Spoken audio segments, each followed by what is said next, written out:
Welcome to the Gold Newsletter Podcast, your bank of knowledge of investment, economics, and geopolitics. Go to goldnewsletter.com for our publications and archives.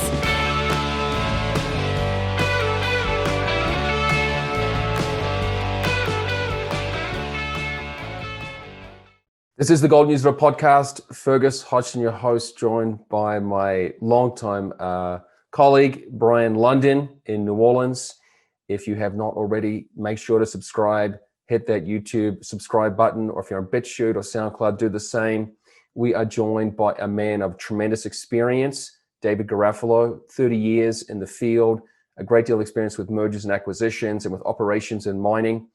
And he is now leading a royalty company.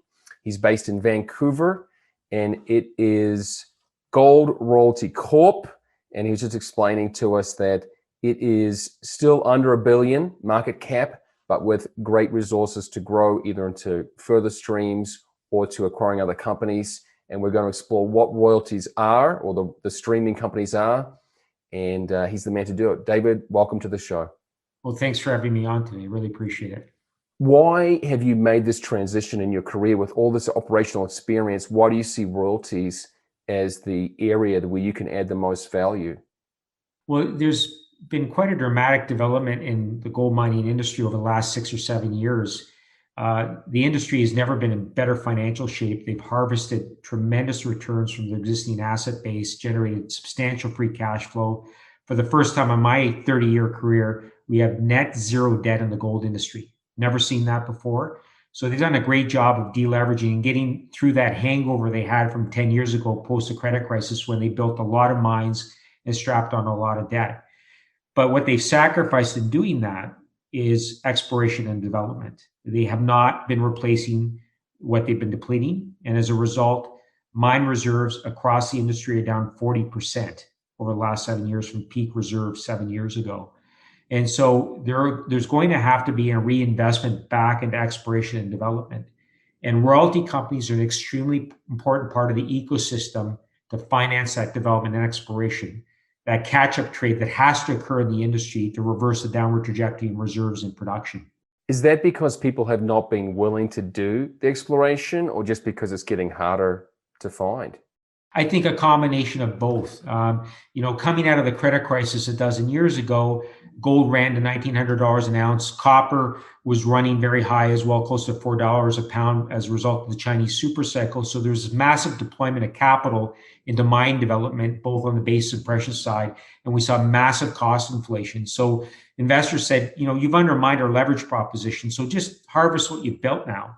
And so as a result, by harvesting what they built, they've really abandoned exploration in a meaningful way, other than, say, some incremental exploration around existing operations and existing infrastructure. They really haven't done the grassroots, and the juniors have, as a result, have not been able to raise capital to fund the grassroots exploration that's absolutely existentially required for the industry. And so that's really what's driven reserves to the dynamic and downward trajectory we've seen over the last 6 or 7 years. David, that's a great way to put it. I really have not heard it put that way before, that harvest what you've already built and stop going out there and over leveraging. It is the situation we're in now. Is it essentially that the pendulum swung too far in the other direction, that back then the miners took so much heat for spending like drunken sailors, et cetera, and buying up projects, creating all that debt? And now they're just so reticent, so worried about being accused of being spendthrifts, that they're not doing anything.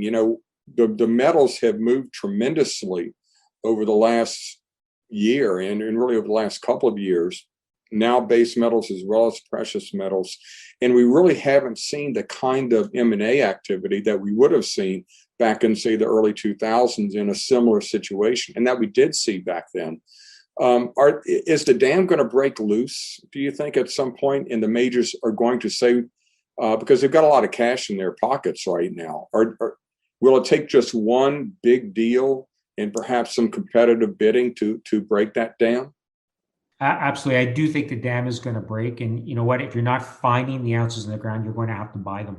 And that's what's going to happen.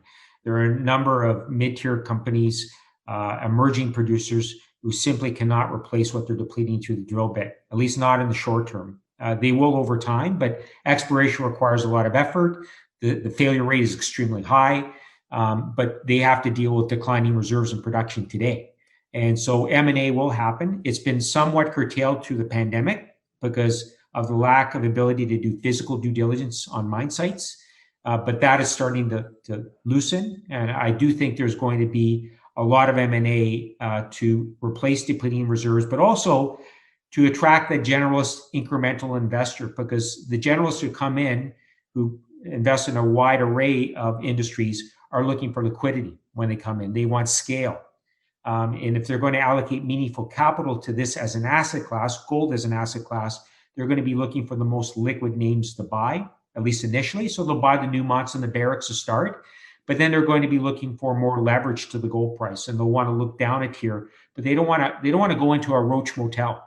They want to buy something they can get out of when they want to lock in their profits. So they're looking for something that's liquid, easy to buy, easy to exit, in order to lock in those types of returns. The way to achieve scale is through M&A.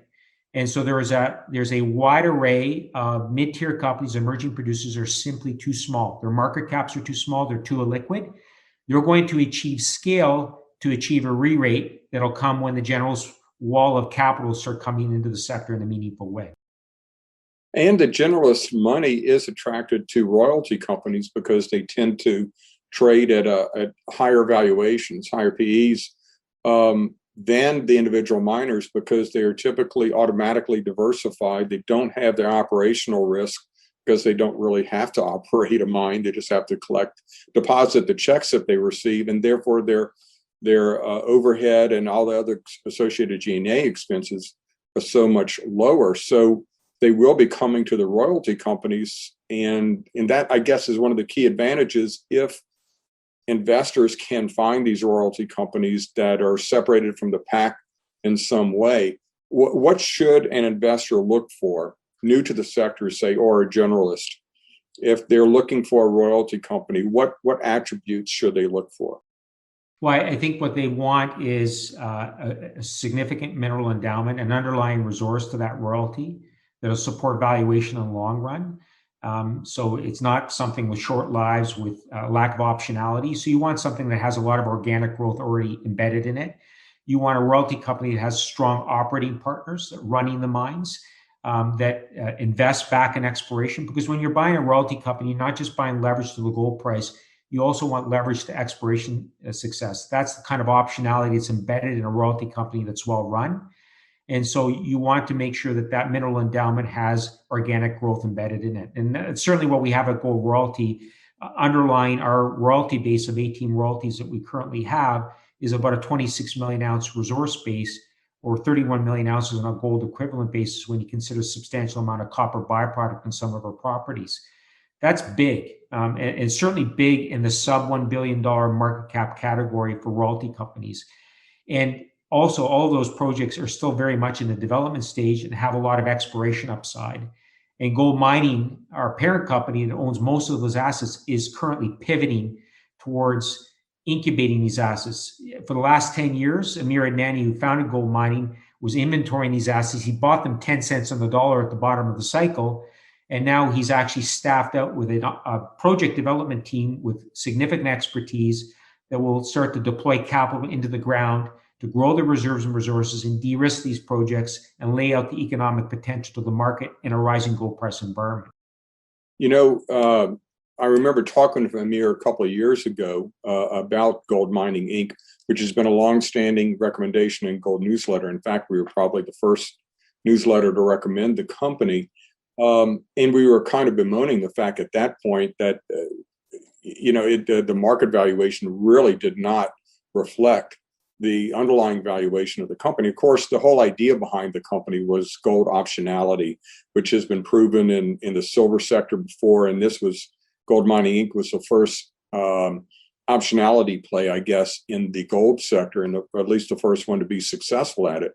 And Amir and I were making the point that there's actually a royalty company hidden within gold mining that could be valued at more than what gold mining was valued at back then. And sure enough, fast forward, and here we are, and both companies are doing very well. The royalty company as well, and that valuation upside yet with Gold Royalty is tremendous at this point, because the very assets that gold mining had put together were enormous. I remember his first couple of acquisitions were projects that I had liked, and he plucked right out of the gate as the company started. And let's talk a little bit about your portfolio right now and where it lies, especially as Gold Mining Inc. is starting to progress them down the development curve, as it were.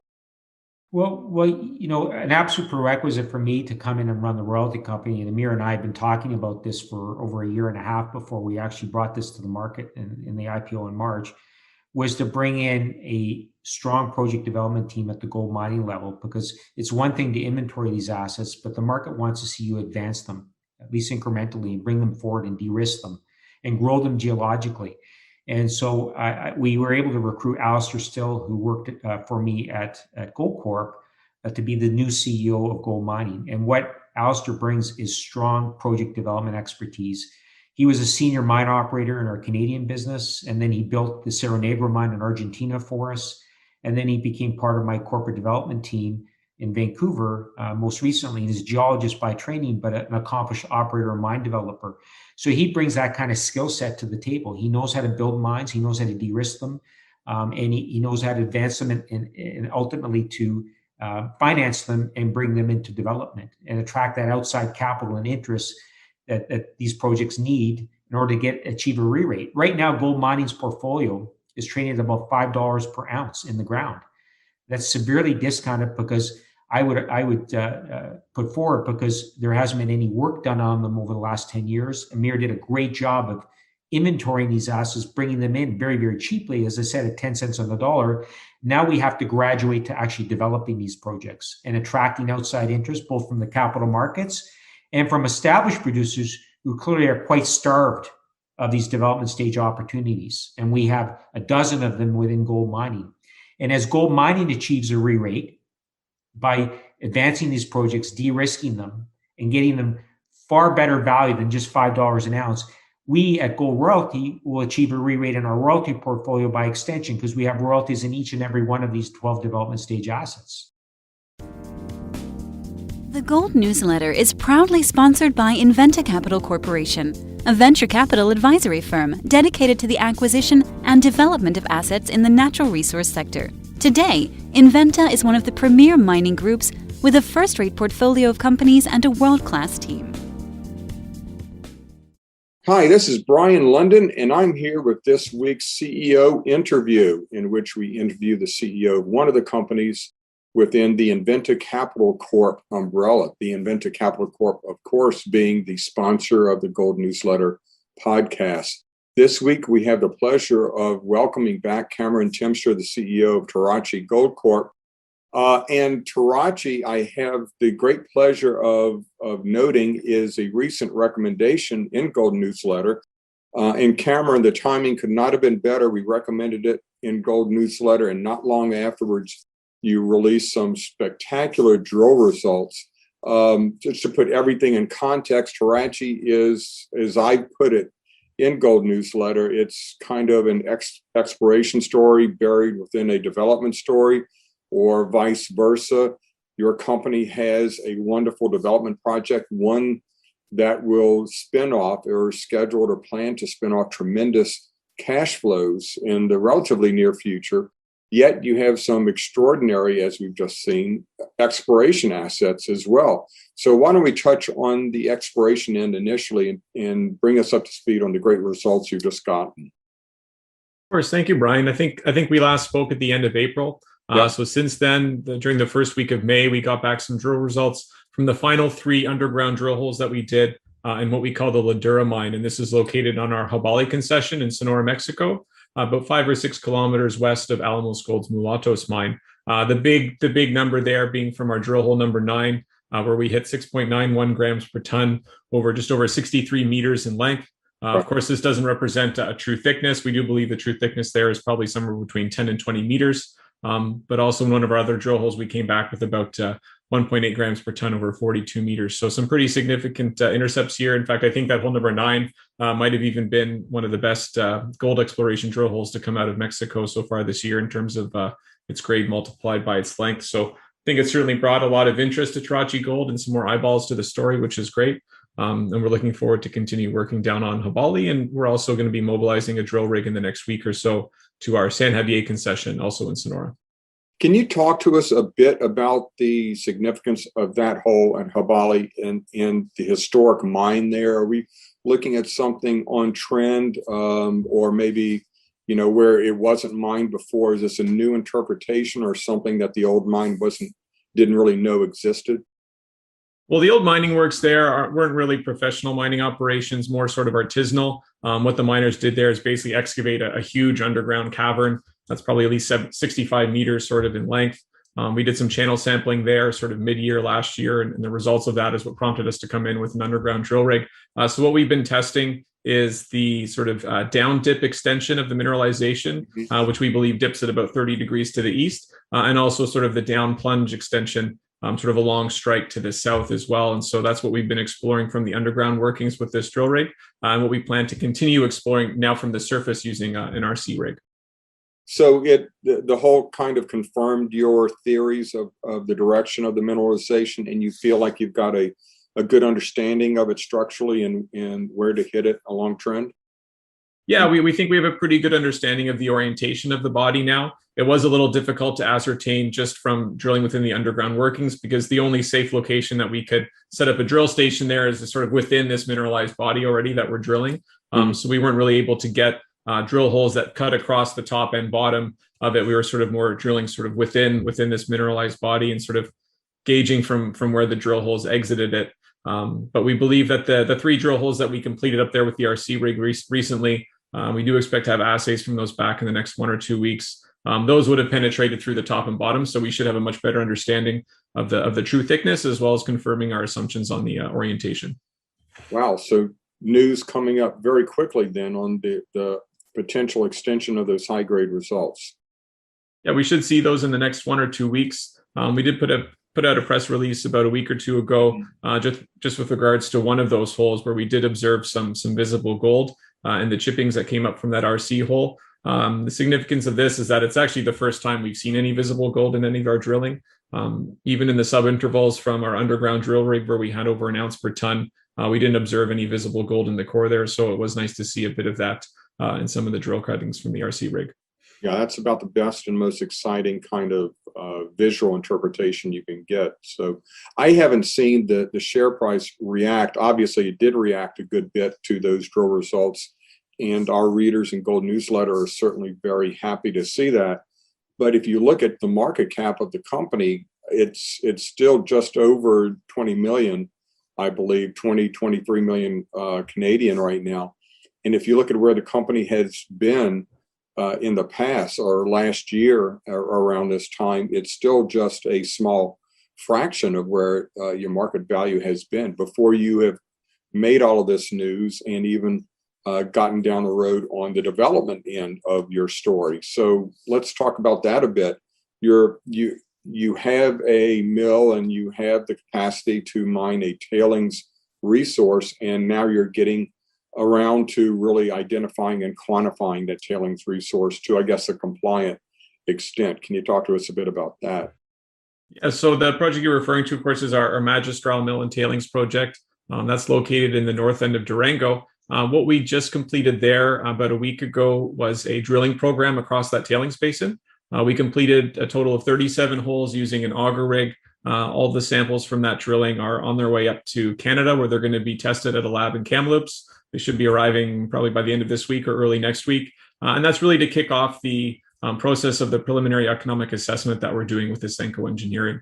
So those samples are going to be used to help us put together an NI 4310 compliant resource estimate for the tailings material that's there, as well as provide some sort of bulk composite material that we can use to do another level of metallurgical test work with Ausenco, just to determine whether or not the existing flow sheet that's at our mill facility there is the one that we want to go forward with next year. or whether or not there's some room to make some modifications, maybe help us improve on gold recoveries, or bring down the operating costs in terms of sort of lowering the cyanide consumption, things like that. So we will be looking to potentially make some modifications to the facility later this year.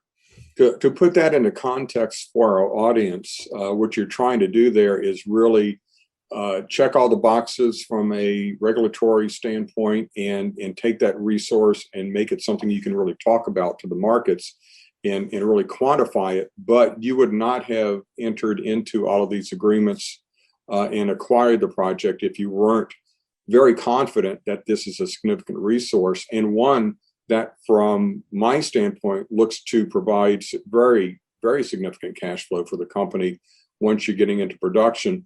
What would be the timeline for getting into production and starting to realize that kind of cash flow?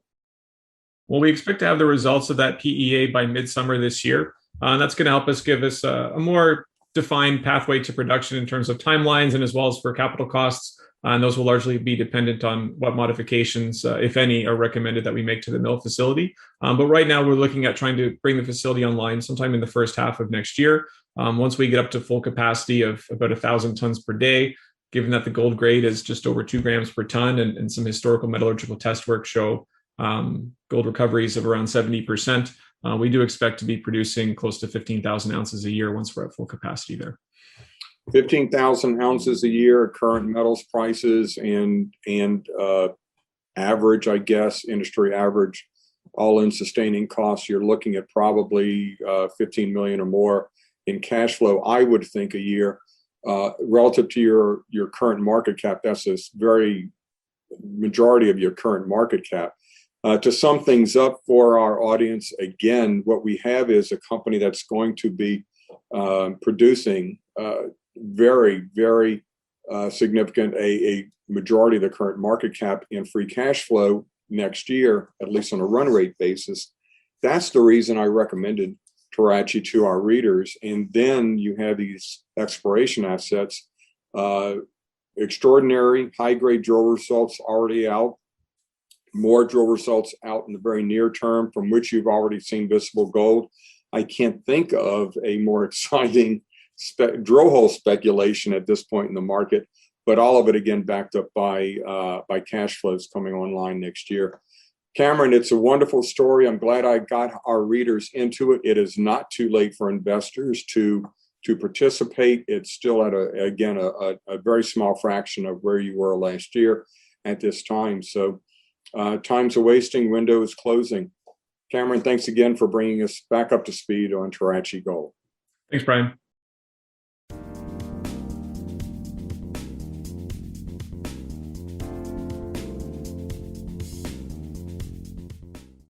Yeah, that's the whole secret of optionality. You buy them at the bottom of the market cheaply.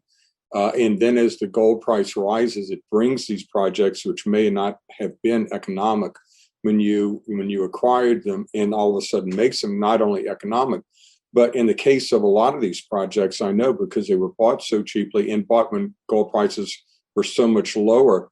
At current gold prices, they're not only viable economically, they are extremely profitable economically.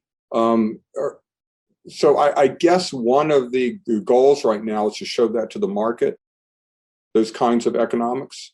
Absolutely. And that's precisely why Alistair's come in and he's building out a project development team to bring these through a stage gating process. In other words, doing preliminary economic assessments, pre-feasibility studies, feasibility studies, recalculating reserves and resources, conducting drilling campaigns in order to expand the geological envelope.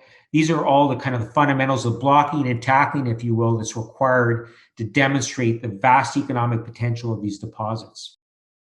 And from a major miner standpoint, they want these projects de-risked as much as possible. So they want to get through that stage. And that, of course, increases the value for Gold Mining Inc. because it costs money to de-risk it. It demands a premium in the market when they do get bought out. From your standpoint, though, as holding those royalties, the fact that a major miner would buy one of those projects, at that point, you know that project is going to be developed, or have a good feeling it will be, because there's no other reason for the miner to buy that project at that point in time. It would seem that that kind of event would be a catalyst for your share price. right off the bat. It's a huge de-risking event when that happens. Yeah. And also what it does is upgrades the quality of the operator that's actually operating the mine. And by extension, then it's a re-rate opportunity, both for gold mining and their shareholders, but also for gold royalty and its shareholders, because that enhances the value of the underlying royalty. What about the leverage in terms of the pricing, David? I know you are really bullish on both gold and silver. In terms of the actual return on that, or getting, let's say, taking advantage of that increase that we expect to come, how does going for royalties versus just straight mining companies differ? Well, Brian actually laid out the investment thesis for royalty companies extremely well. So I'm going to reiterate what he said, which was, it's the best of all worlds. It provides you leverage to the gold price and leverage to exploration without exposing our shareholders to the underlying risk associated with inflation and operating and capital costs. And make no mistake about it, given the pent-up requirement to invest back in exploration and development, and given the hyperinflationary environment we find ourselves in the general economy, there's going to be significant cost inflation in the mining industry, not just in gold, but in base metals as well. The industry's done a great job of keeping a lid on things over the last 6 or 7 years, but they've done that by sacrificing exploration and development.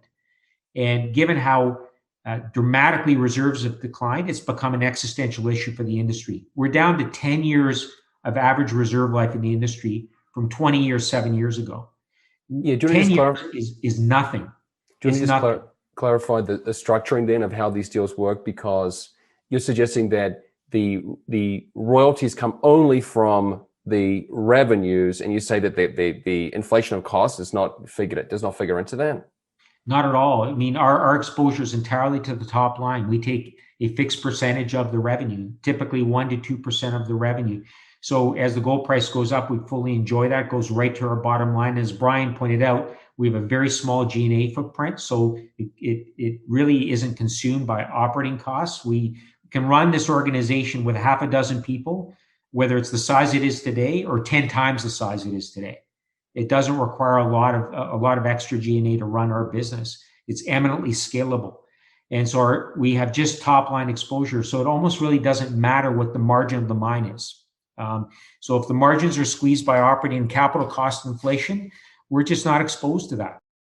It's a very important point, because if we look back at the 2009, really late 2008 to 2011 timeframe, we see that the gold price from its lows nearly tripled.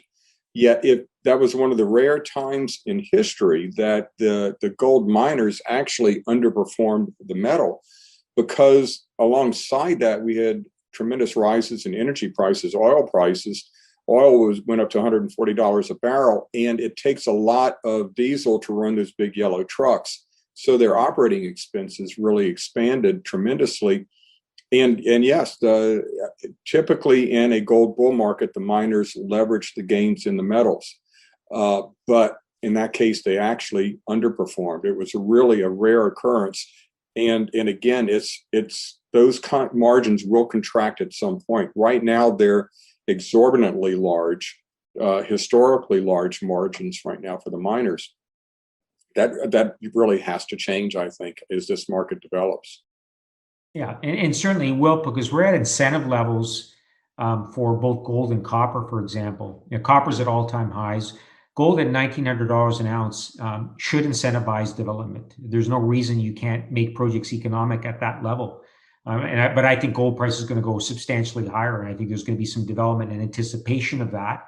But I think there's going to be a lot of development on the copper side, particularly given the focus on decarbonizing the economy. And copper is absolutely instrumental in that. An electric vehicle uses 3 times the amount of copper that a traditional internal combustion engine does. So as we look to electrify the economy, continue to urbanize it, copper is going to be consumed. And the reason I point that out in the gold context is there's going to be competition for scarce resources, engineering, equipment. We use the same engineers, the same equipment, same geologists to mine gold as we use to do copper. And those resources are going to become increasingly scarce as this wall of capital comes into developing new copper and gold deposits. That's a good point, David, because I've been talking about copper and that demand curve. And I'm really bullish on the price. I think we could get double the levels we have today over the next 5 years, because it takes a decade or more from the discovery of a copper deposit to actually put it into production. The same factor applies in gold, perhaps a little less so, but for a large gold deposit, it can be 10 years. It can be a multi-cycle development situation. The key from a major coming into that market is if they can find a couple of million ounces or multi-million ounce deposit already outlined, it advances that timeline tremendously. So royalty companies like you, optionality plays like Gold Mining Inc., and others in the industry that already have these big deposits just sitting there, they're going to be the first ones to be taken off the shopping list once that M&A blockade or dam bursts, as we were just talking about. Yeah, and then there has been quite a proliferation of emerging royalty companies that have come into the market the last couple of years, anticipating this development cycle that we're going to have to enter into, because the royalty companies have almost acted as a bank, a financial institution specifically focused on mining development, providing capital up front to the developers in return for a royalty. And they're able to do that because of the arbitrage that exists between where royalty companies trade versus the developers. There's a wide divergence in multiples. And so royalty companies can access capital much more cheaply and then deploy that in development stage companies at a lower multiple and realize that arbitrage through the royalty, and also have embedded optionality in getting that royalty back, because quite often those deposits are still geologically dynamic. They're still growing. They're still being drilled out. You don't pay for that exploration upside as a royalty company, but you certainly benefit from it as the operator grows their deposits geologically. Yeah, we've seen some of the biggest successes in the mining sector come from royalty companies as far as share price appreciation. If you could have gotten Franco-Nevada early in the game, you've certainly profited. And they're typically the first ones to move, or among the first ones to move in a new upcycle, a new bull run, which I think we're getting into right now. What are your views right now, David, on gold and silver? Fergus mentioned you're bullish. I guess it would be hard to not be bullish if you're in the sector. What are your views right now on where we are, say, in the medium term for the metals? I see no reason, I'll put this on the table right away, why we wouldn't see $3,000 an ounce this year. And I'm not just pulling that number out of the air. I'm looking at the previous cyclical high for gold. And it wasn't 10 years ago when we reached 1900, or even last year when we were at $2,000 an ounce. It was in 1981 when gold achieved $850 an ounce in a hyperinflationary environment. That's $1981. Today, that'll be $3,000 an ounce. Mm-hmm. But what's unique about this situation is the amount of quantitative easing happening on a coordinated basis across the world. Central banks didn't talk to each other like they do today back in the 70s and 80s.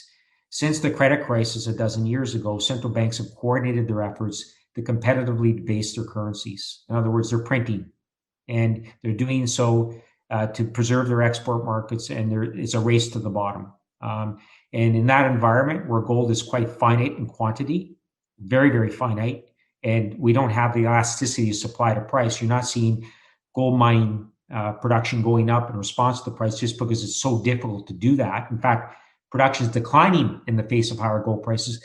The dynamic and the recipe for a sustained gold price rally is there for a long, long time. Yeah, I would add to that, and that's precisely the argument I've been making in Gold Newsletter for a long while now. But that they have to, in an environment where every developed economy and really virtually every nation has built up debts to the point that they can't be handled. They have to be devalued. They have to devalue their currencies. But if they're all devaluing at the same time, as you say, what's left to devalue against? And the answer, of course, is gold, and to a lesser degree, silver as well. And silver, I would argue, has the potential to significantly outperform gold in the short to medium term, because typically the gold to silver price ratio at the peak of the bull market is 40-1. Today, it's more like 70 to 80-1. So if you believe gold's going to $3,000 an ounce, I would argue that silver could easily achieve $100 an ounce in that kind of run. Right, we've raced through the half hour, but David, your website is simply goldroyalty.com. Is there any other message we maybe didn't touch upon that you were just, itching to get out today? No, look, I really do believe we're in a hyperinflationary environment right now. And these headline numbers that we've seen, recently the headline numbers north of 4%. Who's realizing 4% inflation? If you try to buy a house, it's not 4% inflation. It's well into the double digits. I think in Canada, it's 30% across the country, and in urban centers, far above that. So we're experiencing hyperinflation, whether we want to admit it or not. And of course we are. And in that environment, what else would you want to own other than gold, given its finite quantity? Can't be printed. If you want to protect your capital and not see it eaten away by inflation, you'll want to own at least 10 to 20% of your portfolio in gold, in my view. Yeah, we've actually had a great episode on what these higher inflation numbers mean. And there's a Chapwood Index, which was giving 10% inflation even before the COVID scenario. So we'll put all the references to that in the show notes. It's goldnewsletter.com/podcast. Any final comments from Brian? No, I think that the argument for gold royalty companies is absolutely compelling. And one of the things that I tell people is you have to get in early on those companies. And, Gold Royalty Corp is something I really feel like I was there at its birthing, because I was talking to Amir about it it was just an idea, a glimmer in his eye a couple of years ago. And it's amazing how far it's come. But those assets are extraordinary and always have been. And they're well on their way toward being, they will be developed in this cycle. And when that happens, you have the kind of explosive growth that you saw in Franco, Nevada in the 1980s. That's really the kind of cycle I see us returning to. So perfectly timed podcast here. Excellent. David, thanks for your time. The website is goldroyalty.com. Look forward to next time. Cheers. Thanks for having me on.